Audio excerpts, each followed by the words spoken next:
there was a rich merchant who had 4 wives. He loved the 4th wife the most, and adorned her with rich robes and treated her to delicacies. He took great care of her and gave her nothing but the best. He also loved the 3rd wife very much. He's very proud of her and always wanted to show off her to his friends. However, the merchant is always in great fear that she might run away with some other men. He too loved his 2nd wife. She is a very considerate person, always patient, and in fact is the merchant's confidant. Whenever the merchant faced some problems, he always turned to his 2nd wife, and she would always help him out and tide him through difficult times.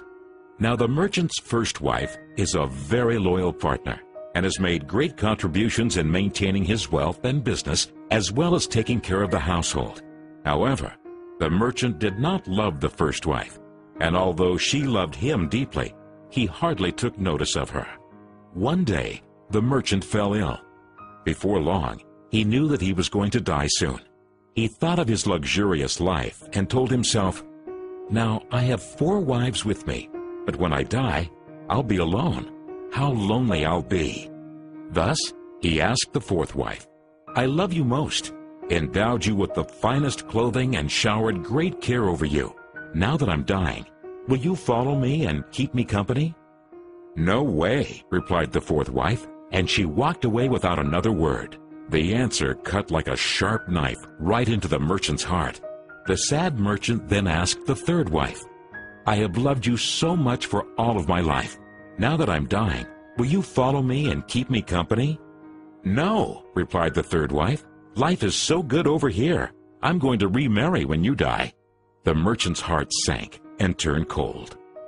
He then asked the 2nd wife, "I always turn to you for help, and you've always helped me out. Now I need your help again.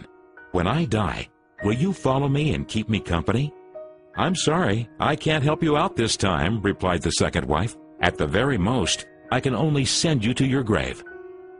The answer came like a bolt of thunder, and the merchant was devastated. Then a voice called out, "I'll leave with you. I'll follow you no matter where you go." The merchant looked up, and there was his 1st wife. She was so skinny, almost like she suffered from malnutrition.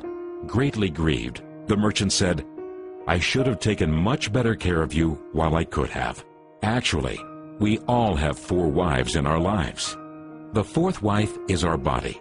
No matter how much time and effort we lavish in making it look good, it'll leave us when we die. Our 3rd wife? Our possessions, status, and wealth. When we die, they all go to others. The 2nd wife is our family and friends. No matter how close they had been there for us when we're alive, the furthest they can stay by us is up to the grave.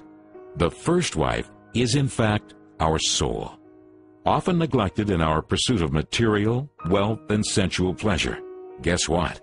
It is actually the only thing that follows us wherever we go. Perhaps it's a good idea to cultivate and strengthen it now, rather than to wait until we're on our deathbed to lament.